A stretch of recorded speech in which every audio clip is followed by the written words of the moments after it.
നമ്മൾ ഇന്ന് തയ്യാറാക്കാൻ പോകുന്നത് വെള്ളയപ്പത്തിൻ്റെയും പാലപ്പത്തിൻ്റെയും ഒക്കെ കൂടെ കഴിക്കാൻ പറ്റുന്ന ഒരു ചമ്മന്തിയാണ്. അതിന് വേണ്ടിയിട്ട് 1 കപ്പ് തേങ്ങ ചിരകിയത് എടുത്തിട്ടുണ്ട്, 2 അല്ലി ചുവന്നുള്ളി, 1 ടീസ്പൂൺ മുളക് പൊടി, ഉപ്പ് ആവശ്യത്തിന്. നമ്മൾ ഇതെല്ലാം കൂടി ഒന്ന് ചതച്ചെടുത്തിട്ട് താളിച്ചിടുന്നു എന്നുള്ളതാണ് ഈ ചമ്മന്തിയുടെ പ്രത്യേകത.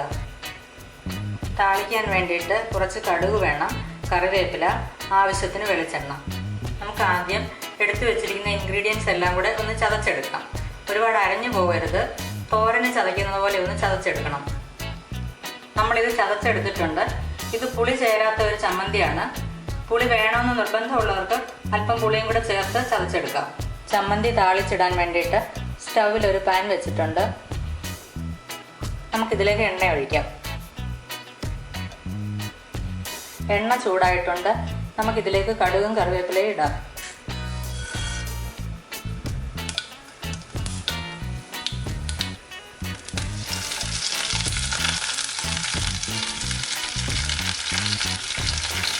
നമുക്കിതിലേക്ക് ഇനി ചമ്മന്തി ചേർത്ത് ഒന്ന് ഇളക്കി തോർത്തിയെടുക്കാം.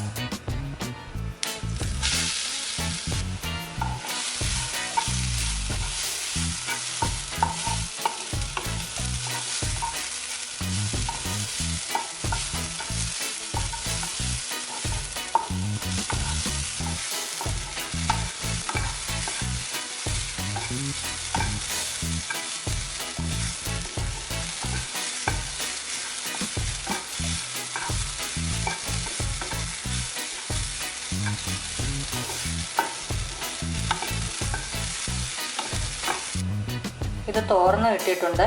ചമ്മന്തി റെഡി ആയിട്ടുണ്ട്.